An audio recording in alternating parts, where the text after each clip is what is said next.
अस्सलाम वालेकुम, welcome to the physics concept. आज इस टॉपिक को हम डिस्कस करेंगे। मोस्ट इंपॉर्टेंट टॉपिक है और टॉपिक का जो नाम है वो है inter conversion of potential energy and kinetic energy. या ये क्वेश्चन कुछ इस तरह से भी आता है कि ड्राइव वर्क एनर्जी इक्वेशन या relation, drive work energy relation या ड्राइव वर्क एनर्जी इक्वेशन। अब सबसे पहले हम ये देखें कि inter conversion of potential energy kinetic energy हम किसको कहते हैं। इसका मतलब है इंटर कन्वर्जन। अब potential energy can be converted into kinetic energy and kinetic energy can be converted into potential energy. अब इस कॉन्सेप्ट को हमने अच्छी तरह से देखना है। टॉपिक को आपने लास्ट तक एंड तक जरूर देखना होगा ताकि आपका पूरा कॉन्सेप्ट जो है वो क्लियर हो जाए।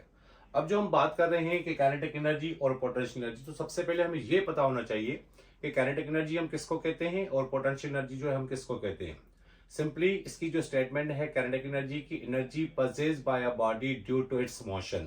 जो बॉडी कंटिन्यूसली मोशन में होती है उसके अंदर जो एनर्जी पजेज होती है उसको हम कहते हैं काइनेटिक एनर्जी। और काइनेटिक एनर्जी का जो मैथमेटिकल फॉर्म होता है that is kinetic energy is equal to 1/2 mv²।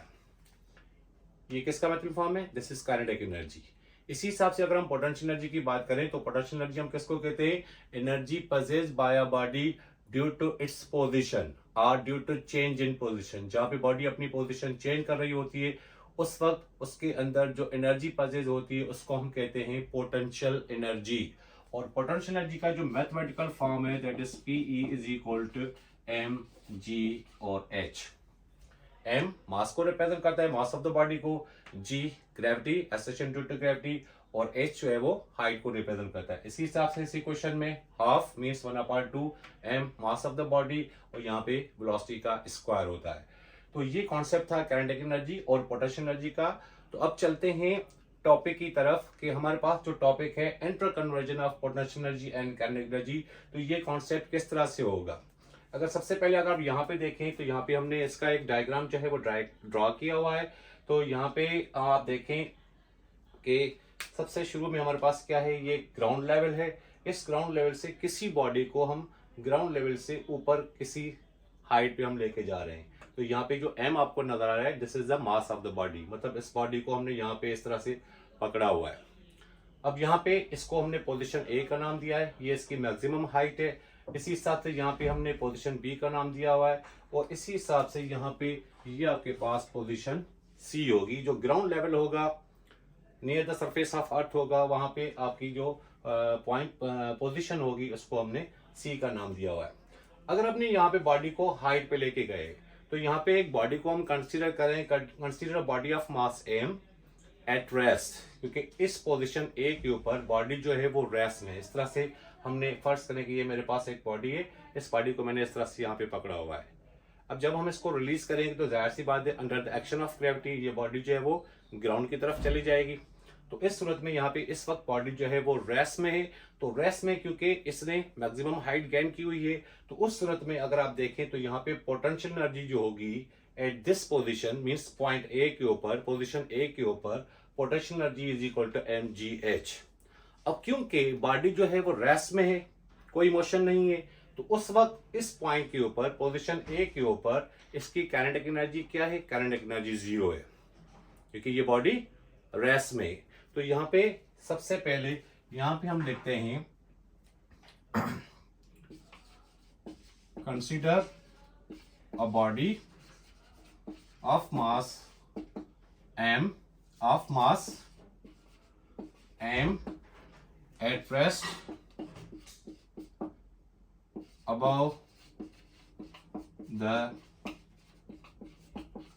surface of अर्थ, मतलब अर्थ से सरफेस से अबव है, किसी हाइट के ऊपर है।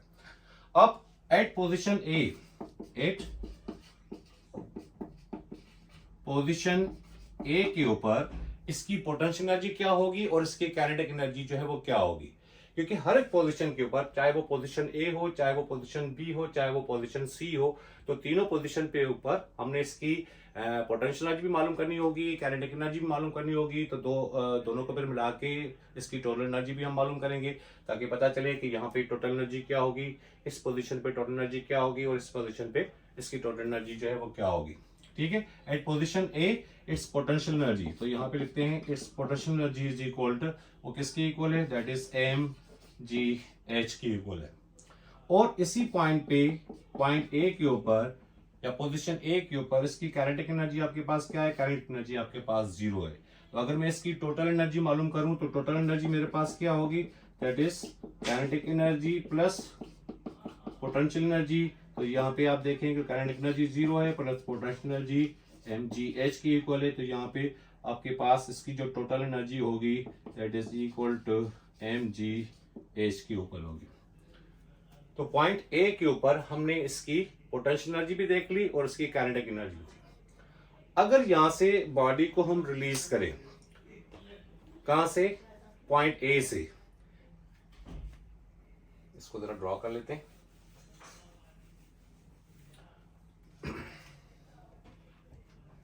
Now when a body is release, अगर इस बॉडी को हम अलो करें, रिलीज करें, कहां से, पॉइंट ए से, and reaches at point B, अगर वो पॉइंट बी तक पहुंच जाती है। अगर यहां से आप देखें तो ग्राउंड लेवल से लेके यहाँ पे पॉइंट ए, तो जो इसकी मैक्सिमम हाइट है जिसको हमने एच से रिप्रेजेंट किया हुआ है। अब यहाँ पे ये बॉडी का जो डाउनवर्ड मोशन है, तो इसमें जब ये बॉडी नीचे की तरफ आएगी तो कंटिन्यूसली इसकी जो वेलोसिटी है वो इंक्रीज होती रहेगी under the action of gravity की वजह से। ठीक है, अगर यहाँ पे आप देखें तो यहाँ पे मैक्सिमम हाइट है, अगर ये बॉडी जब नीचे की तरफ आएगी तो यहाँ पे हाइट जो है वो डिक्रीज हो जाएगी, कम हो जाएगी। उस हाइट को हमने यहाँ पे कम होके, मतलब एक्स से यहाँ पे रिप्रेजेंट किया हुआ है। तो यहाँ पे अगर बॉडी को हमने अलो किया, when a body is release और अलो टू फॉल डाउन, जब वो नीचे की तरफ आएगी and reaches at point B, eight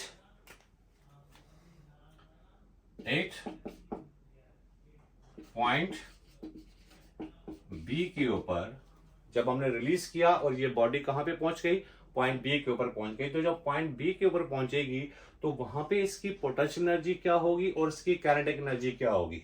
अगर आप देखें तो यहाँ पे हाइट जो लूज हो रही है, कम हो रही है, और डिस्प्लेसमेंट यहाँ पे डिस्टेंस जो है वो एक्स के इक्वल है। तो यहाँ पे हम कह सकते हैं कि potential energy is equal to mgh minus x के इक्वल होगा। तो यहाँ पे इसकी पोटेंशियल एनर्जी जो होगी वो mgh माइनस एक्स के इक्वल होगा, क्योंकि उसने हाइट लूज कर ली। अब इसी पॉइंट पे, पोजीशन पॉइंट बी के ऊपर या पोजीशन बी के ऊपर, इसकी अगर हम काइनेटिक एनर्जी मालूम करें तो वही नो दैट काइनेटिक एनर्जी किसकी इक्वल होती है, 1/2 mv² की इक्वल होती है। अब इसकी वेलोसिटी मालूम करने के लिए हमारे पास एक इक्वेशन है, तो उस इक्वेशन को यूज करके हम इसकी वेलोसिटी जो है वो मालूम कर सकते हैं कि पॉइंट बी पे इस बॉडी की जो वेलोसिटी है, जो ऊपर से नीचे की तरफ आ रही है, तो उसकी वेलोसिटी वहां पे क्या होगी। अब v², अब यहाँ पे जो वेलोसिटी होगी वो क्या होगी, पॉइंट बी के ऊपर, तो उसको वेलोसिटी को हम vb से रिप्रेजेंट करेंगे। तो उसके लिए हमारे पास एक डाटा होगी, तो यहाँ पे vi का जो वैल्यू है हमारे पास वो 0 है, क्योंकि बॉडी ऊपर से जब नीचे की तरफ आ रही है तो इनिशियल वेलोसिटी उसकी 0 है। अब उसकी फाइनल वेलोसिटी इसकी किसके इक्वल हो जाएगी, फाइनल वेलोसिटी जो होगी वो vb के इक्वल हो जाएगी। ठीक है, इसी हिसाब से फिर हम देखें कि यहाँ पे आपके पास जो ए से, मतलब जो डिस्टेंस होता है वो डिस्टेंस यहाँ पे किसकी इक्वल है, डिस्टेंस यहाँ पे आपके पास x के इक्वल है, क्योंकि ऊपर से नीचे डिस्टेंस आपने x यहाँ पे शो हो रहा है। तो यहाँ पे हम इक्वेशन यूज करें, that is 2as is equal to vf² minus vi²। a acceleration due to gravity, a का वैल्यू यहाँ पे g होगा। अब ये वाली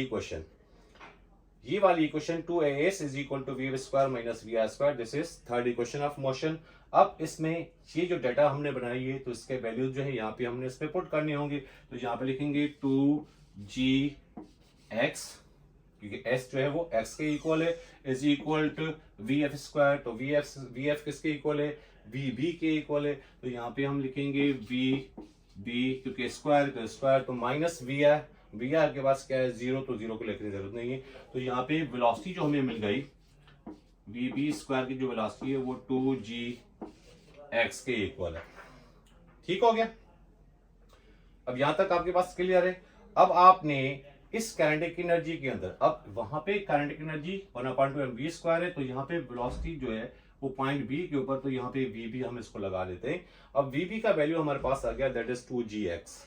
ठीक है, तो इस काइनेटिक एनर्जी के अंदर हमने इसका वैल्यू पुट करना होगा, that is kinetic energy is equal to 1/2m v² किसके इक्वल है, v² आपका वी बी स्क्वायर किसके 2gx है, तो यहाँ पे लिखेंगे 2g और ये x हो गया। इसी हिसाब से यहाँ पे देखें तो 2 यहाँ पे कैंसिल हो गया, तो आपके पास काइनेटिक एनर्जी किसके इक्वल हो जाएगी, kinetic energy is equal to mg और ये x के इक्वल होगी।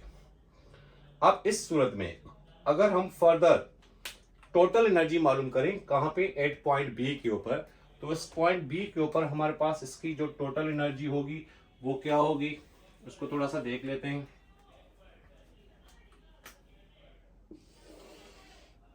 तो यहाँ पे total energy that is current energy, kinetic energy plus potential energy, therefore total energy is equal to kinetic energy हमारे पास किसके इक्वल है, mg x के इक्वल है, प्लस पोटेंशियल एनर्जी हमारे पास किसके इक्वल है, जो हमने मालूम किया था पॉइंट बी पे mg h-1, तो यहाँ पे लिखते हैं mg h-x।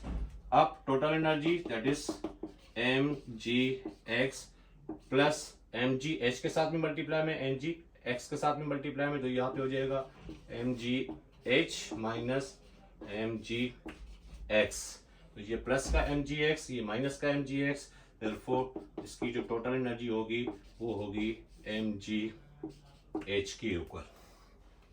क्लियर हो गया, बात समझ में आ गई अच्छी तरह से।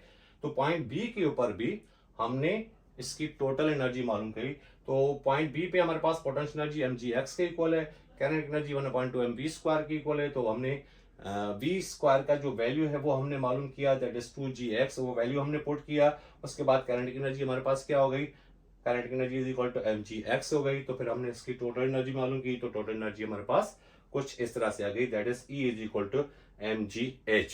ठीक है, अब हमने क्या करना है, नाउ एट पोजीशन C। अब हमने जो इसकी काइनेटिक एनर्जी और पोटेंशियल एनर्जी मालूम करनी है कहां पे, एट पोजीशन C के ऊपर। तो अगर आप देख सकते हैं कि पोजीशन C जो है वो ग्राउंड लेवल के बिल्कुल ही करीब है, मतलब यूं समझे कि वो ग्राउंड लेवल है, near the surface of earth के। तो जाहिर सी बात है उसने तो टोटल हाइट अपनी लूज कर ली, तो टोटल हाइट लूज करने के बाद उसकी पोटेंशियल एनर्जी क्या हो जाएगी, क्योंकि h का वैल्यू 0 हो गया, 0 मल्टीप्लाई बाय mg, तो ये 0 हो जाएगा। तो यहाँ पे पोटेंशियल एनर्जी पॉइंट C के ऊपर क्या होगी, 0 होगी। अब मालूम करते हैं इसकी काइनेटिक एनर्जी पॉइंट C पे क्या होगी। तो यहाँ पे मैंने पहले से लिख दिया है, now at position C just before the body strike the earth, तो वहां पे इसकी पोटेंशियल एनर्जी क्या होगी, पोटेंशियल एनर्जी 0 होगी। तो इस सूरत में अगर हम इसकी काइनेटिक एनर्जी मालूम करें, then kinetic energy is equal to 1/2mv²। अब कहां पे वेलोसिटी है, पॉइंट C के ऊपर वेलोसिटी, तो यहाँ पे v के साथ हम c लगा देते। ठीक है, अब उसके लिए जो हमारे पास डेटा है that is vi is equal to 0, where vf जो होगा वो vc के इक्वल हो जाएगा। इसी हिसाब से a जो होगा वो g के इक्वल होगा, और यहाँ पे जो डिस्टेंस होगा, डिस्प्लेसमेंट जो होगा वो h के इक्वल हो जाएगा। तो अब इक्वेशन यूज करेंगे, that is third equation of motion, that is 2as is equal to vf² minus vi²। अब 2 a की जगह पे g आ जाएगा, s की जगह पे h आ जाएगा, इज इक्वल टू vf। अब vf जो है वो vf किसके इक्वल है, vc के इक्वल है, तो यहाँ पे लिखेंगे vc² माइनस vi आपका 0 है, तो यहाँ पे 0 नहीं लिखेंगे, तो यहाँ पे आपके पास v² जो है एक पॉइंट C के ऊपर जो इसकी वेलोसिटी होगी वो 2gh के इक्वल हो जाएगा। ठीक है, अब इसी इक्वेशन में काइनेटिक एनर्जी के अंदर हमने इसका जो वैल्यू जो है वो पुट करना है, देयरफॉर काइनेटिक एनर्जी आपका किसके इक्वल है, kinetic energy is equal to 1/2m क्या है, vc² है, तो vc की जगह पे हमने यहाँ पे क्या लिखना होगा, क्योंकि vc² आपका 2gh के इक्वल है, तो यहाँ पे लिखेंगे 2gh हो गया। तो यहाँ पे 2 आपके पास कैंसिल हो गया, therefore kinetic energy is equal to mgh। अगर फिर इस पॉइंट सी पे अगर हम इसकी टोटल एनर्जी मालूम करें तो total energy kinetic energy plus potential energy, therefore total energy kinetic energy आपके पास क्या आई mgh प्लस पोटेंशियल एनर्जी। इस पॉइंट पे आपके पास क्या थी, 0 थी, क्योंकि near the surface of earth वहां पे इसकी हाइट लूज हो गई, कम हो गई, तो इसकी वजह से इसकी पोटेंशियल एनर्जी 0 हो गई। तो यहाँ पे इसकी जो टोटल एनर्जी हो गई वो क्या हो गई, mgh की इक्वल हो गई। अब आपने देखा कि जो पहले से एक्चुअल वैल्यू पोटेंशियल एनर्जी का था पॉइंट ए के ऊपर, अब वो वैल्यू आपका कन्वर्ट हो गया किसके अंदर, एट पॉइंट सी के ऊपर वही वैल्यू आपका, वो जो एक्चुअल वैल्यू पोटेंशियल एनर्जी का था वही वैल्यू आपका काइनेटिक एनर्जी का। तो इसलिए हम इसको कहते हैं inter conversion of potential energy and kinetic energy. ठीक है, तो यहां पे आपका ये चीज क्लियर हो गई। अब इस सूरत में अगर हम देखें आगे, अभी हमने देख लिया कि पॉइंट सी के ऊपर इसकी काइनेटिक एनर्जी थी वो mgh के इक्वल थी। ठीक है, अब हमने यहाँ पे देखना है कि 10 at point C the kinetic energy is equal to the original value of the potential energy of the body. जो पॉइंट ए के ऊपर इसकी पोटेंशियल एनर्जी थी दैट इज mgh और वहां पे काइनेटिक एनर्जी 0 थी, तो वही वैल्यू आप देखें कि पॉइंट सी के ऊपर वही वैल्यू जो mgh पोटेंशियल एक्चुअल वैल्यू जो पोटेंशियल एनर्जी का था वही कन्वर्ट होके काइनेटिक एनर्जी में आ गया। तो वहां पे फिर पॉइंट सी के ऊपर पोटेंशियल एनर्जी क्या हो गई, 0 हो गई। तो उस सूरत में हम कह सकते हैं loss of potential energy is equal to gain in kinetic, मतलब अपनी एनर्जी पोटेंशियल एनर्जी लॉस की और गेन किसने की, काइनेटिक एनर्जी। तो mgh1 माइनस h2, क्योंकि हाइट वो लूज कर रही है जिसकी वजह से वो अपनी एनर्जी लूज कर रही है, is equal to 1/2 m v2 square minus v1 square. तो v2 square minus v1 square क्या है, क्योंकि जैसे वो नीचे की तरफ आ रही है तो अपनी वेलोसिटी क्या कर रही है, वो इंक्रीज कर रही है, इसकी मुसलसल इसकी वेलोसिटी जो है वो इंक्रीज होती जा रही है। अब यहाँ पे ये जो हमारे पास डेरिवेशन आ गया, ये जो हमारे पास इक्वेशन आ गई, ये विदाउट प्रेजेंट ऑफ फ्रिक्शन, मतलब एयर रेजिस्टेंस यहाँ पे नहीं था। तो हम कह सकते हैं कि नो एयर रेजिस्टेंस, मतलब फ्रिक्शन जो है एयर रेजिस्टेंस की वजह से जो फ्रिक्शन होता है उसके हिसाब से, तो जितनी एक्चुअल वैल्यू पोटेंशियल एनर्जी का था वही एक्चुअल वैल्यू आपका कन्वर्ट हो गया काइनेटिक एनर्जी के अंदर। अगर हम फ्रिक्शन को अलो करें, अगर फर्ज करें कि डाउनवर्ड मोशन के दौरान, इस डाउनवर्ड मोशन के दौरान अगर कोई एयर रेजिस्टेंस मौजूद है, then some potential energy is used to work done against the friction. तो वहां पे जो पोटेंशियल एनर्जी है वो क्या कर रही है, वो वर्क डन कर रही है, किसके खिलाफ कर रही है, against the friction, air resistance के खिलाफ। अब प्रेजेंस ऑफ एयर फ्रिक्शन, अगर एयर फ्रिक्शन है तो उस सूरत में फिर आपके पास इक्वेशन क्या होगी, now work done against friction is converted into kinetic energy, क्योंकि वही पोटेंशियल एनर्जी आपकी कन्वर्ट हो गई थी काइनेटिक एनर्जी के अंदर। तो यहाँ पे work done against friction is converted into kinetic energy, therefore potential energy is equal to mgh, क्योंकि कुछ हिस्सा जो होगा पोटेंशियल एनर्जी का वो यूज होगा किसके अंदर, वर्क डन के अंदर, work done against the friction. Therefore potential energy is equal to mgh minus f into D, क्योंकि वर्क डन आपका किसकी इक्वल है, फोर्स इंटू डिस्प्लेसमेंट के। तो यहाँ पे क्योंकि बॉडी जो है वो हाइट से नीचे की तरफ आ रही है तो डी की जगह पे हमने यहाँ पे h जो है वो यूज करना होगा। Therefore potential energy is equal to mgh minus f into h। अब mgh minus F into H क्या कह रहा है, work done against friction is converted into current energy. तो यहाँ पे mgh minus F into H किसकी इक्वल है, पोटेंशियल एनर्जी की इक्वल है, वो इक्वल होगा किसके, काइनेटिक एनर्जी के। तो काइनेटिक एनर्जी आपका किसके इक्वल है, 1/2 mv स्क्वायर की इक्वल है। तो यहाँ पे mgh इज इक्वल टू किसके इक्वल है, mgh इज इक्वल टू है वो 1/2 mv स्क्वायर की इक्वल है। तो बाकी जो यहाँ पे इज इक्वल तरफ माइनस एफ इंटू एच है, अगर मैं इसको इज इक्वल की उस तरफ लेके जाऊं तो ये क्या हो जाएगा, ये प्लस हो जाएगा। तो फाइनल इक्वेशन हमारे पास क्या आ गई, mgh is equal to 1/2 mv square plus f into H. F into H किस चीज को रिप्रेजेंट कर रहा है, वर्क डन को। Therefore loss in potential energy, energy loss की, is equal to gain in kinetic energy plus work done against friction. तो ये आपके पास टॉपिक था interconversion of potential energy and kinetic energy, या दूसरे लफ्जों में ड्राइव वर्क एनर्जी, इक्वेशन कहें या रिलेशन कहें। उम्मीद है टॉपिक आपको अच्छी तरह से समझ में आ गया होगा, तो चैनल को लाइक और सब्सक्राइब जरूर कीजिएगा। Thank you.